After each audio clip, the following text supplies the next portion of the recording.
Evening, good afternoon, wherever you may be, all over this world. My name is Tanaya. Welcome to my channel where I highlight God in everything. My channel is about faith and growth, people. We are to be, walking by faith and not by sight and growing daily. Becoming who God called us to be and doing what He put us on this earth to do. So I'm on here today, people. I want to read this scripture. I'm talking about testimonies and how important our testimonies are, and not sharing half of the testimony, but the whole testimony in order to give God the glory, okay? In order so He is glorified through your life. So I want to come from this scripture, Hebrews 9:16. It said, "For where a testament is, there must also of necessity be the death of the testator." 17. "For a testament is of force after men are dead. Otherwise it is of no strength at all while the testator liveth." Okay, that's Hebrews 9:16, 17. So God began to give me, deal with me one day last week, and He's talking about testimonies. And we know why we are the way we are, and we know where we come from. But I said before, and God had me say, we get to choose who we become every day. We have a choice, people. Will you become all that He called you to be? Will you become the person He created you to be on this earth when He thought of you? We're supposed to be the best versions of ourselves, that look like God. The best version of the creation looks like its creator. Many people stop at, what they, been through and why they the way they are. But we understand you've been through this and you've been through that. But that's only a part of your story, a part of your testimony. How is God able to be glorified through your story if you're just telling, what you've been through and why you the way you are? If you're just choosing to stop in your past and the things you've been through and the things God, and not tell about the things God walked you through and brought you out of. As we continue to become and continue on the journey, it's another part of the story where we're supposed to be telling people where God brought us out of, where He brought us from, what He brought us into, and how He turned those very things that the enemy meant for evil around for our good, for the saving of many souls. If you, read the story of Joseph in the Bible, it didn't stop for Joseph when they put him in that pit. His story kept going because he chose to keep going, people. Joseph understood that it was more to his life than that pit. It was more to his life than his brothers just betraying him like that and being jealous of him. It was more to his life, and he knew he wasn't just a part of his environment or what his past made him to be. But choosing every day, people, to put one foot in front of the other, to become all that God created you to be, so that He's able to get the glory out of your life, out of your testimony, and it can help so many people. And like I said in that Hebrews chapter 9, it talks about, how the testimony is only powerful or effective when the dying of your flesh take place.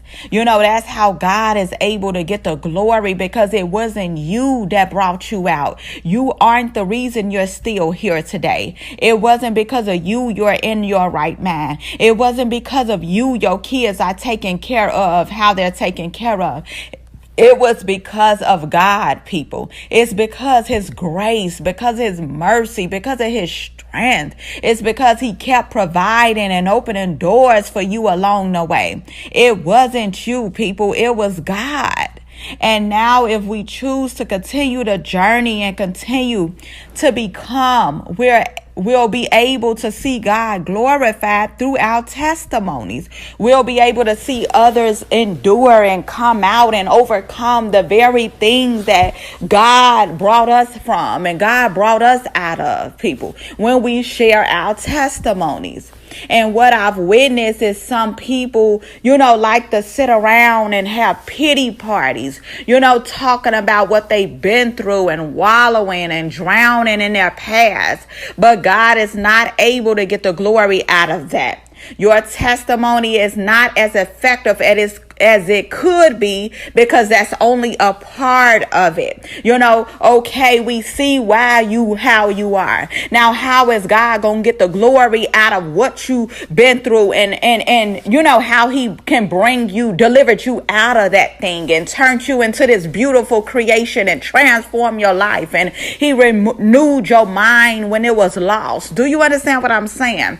So we can't be sitting around and discussing, what we've been through and why we the way we are, and do this thing halfway, people. We must tell the full thing. We must continue on the journey so we can see the other part of it, the beautiful part, not just the bad part. God get the glory out of the good, the bad, and the ugly. It's more to your life. It's more to your story. But you gotta choose to, keep going. You gotta choose to not just look at, oh, my life is my past. Do you understand? My identity is my past.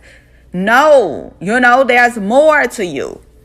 And like I said, when you tell them about, the goodness of God and how you chose to break through that and lean and depend on God as he held your hand and he pulled you out and pulled you through the things that tried to hinder you and stop you and drown you and suppress you and kill you and destroy you, people. That's how he's glorified. Tell them about how God brought you out of all of that. And his keeping power is still keeping you today. Tell them about how you choosing to become all he called you to be, and how your story didn't stop in your past, and how your story is still going on as long as you have God's breath in your body. People, you have a choice. You can make your past a part of your story, or you can make it your whole story. It's up to you. But when you choose to continue on your journey, you can see how all of that have worked together for your good. Come out your past and be in your present. Be in the now and newness of God so he can show you the new things he want to do in your life right now. You are not what you've been through, but you are who you choose to become every day. You have a choice. I'm here to tell you, you have a choice. Let God get the glory out of your testimony.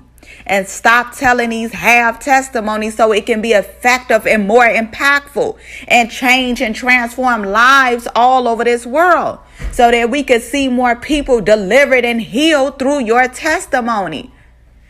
Like I said, we know where we came from, but we can choose who we become every day as we continue on our journey, so we can see all that work for our good. Like I said, there's more to your stories than what you've been telling. It's more to your stories than what you've been seeing, what you've been experiencing. You've been seeing out of the eyes of your past. You've been seeing out of the eyes of your pain, out of what you've been through. And the devil has made that your identity. It's more than what you've been seeing, people. It's more than what the lies of the enemy been telling you. God is saying there's more to your life, and he want to show you. Let go and let God help you come out of that, so you can enter into this wholeness of you, this whole place that's waiting on you. Enter into the promises of God. Enter into the things that God have for you. But in order to enter into something, you got to come out of something. You got to close the door of your past. Close the door of the old you. You got to make the choice to come out, says the Spirit of the living God. And I feel like some of you are shameful, and you have talked about everybody else and tried to display this perfect life, and then things began to break out in your life. And now you don't want to share your testimony because you had your mouth on everybody else, and wanted them to believe that you lived a perfect life. But I hear God saying, tell your testimony anyway. Don't allow the enemy to make you feel shameful or condemned by what you've been through. Ask for forgiveness for having your mouth on everybody else. And then when things hit your life, then you don't want to say nothing. You want to keep all that stuff to yourself because you've been acting like you had everything together. But you got a story to tell too. You got a testimony to share too. You need to be telling it too, says the Spirit of the living God. So God is able to get the glory. Lastly, God gave me this word about humility, and I want to share this, and I'll be out of your way. God said he's allowing these last couple of years, he's been allowing the people in the world to see his people hurting, but still persevering. He said, I'm allowing them to see you doing ministry, at our most vulnerable stages in our lives, to let them know we hurt too. Previously, he said his people has felt as if they had to portray a perfect image in front of the world. But while doing so, it left so many sheep scattered. But God said the lost wasn't being found, the sick wasn't being healed, and the bound wasn't being set free. And not many paid attention to the poor. God said it would have been too many agendas that was exalted and many abandoned, God's agenda. But God is reviving humility. The only way we will be able to win the harvest if we're able to humble ourselves. If we're able to come down so many souls can be raised up. God said, I'm raising up disciples after my own heart. Disciples that care about what God care about. Disciples whose agenda is God's agenda. Disciples that will sacrifice everything for God's sake, for his will to be done on earth as it is in heaven. And God is asking you on today, will that be you, says the Spirit of the living God. Let our lives represent the one who sent us, people. And let's be about our Father's business. Again, don't tell half of those testimonies. Continue the journey and tell the whole thing. Let go and let God, people. So he can get glorified and his will could be done in your life. God bless you. I'm praying for us all. Highlight God in everything. Pray more, worry less.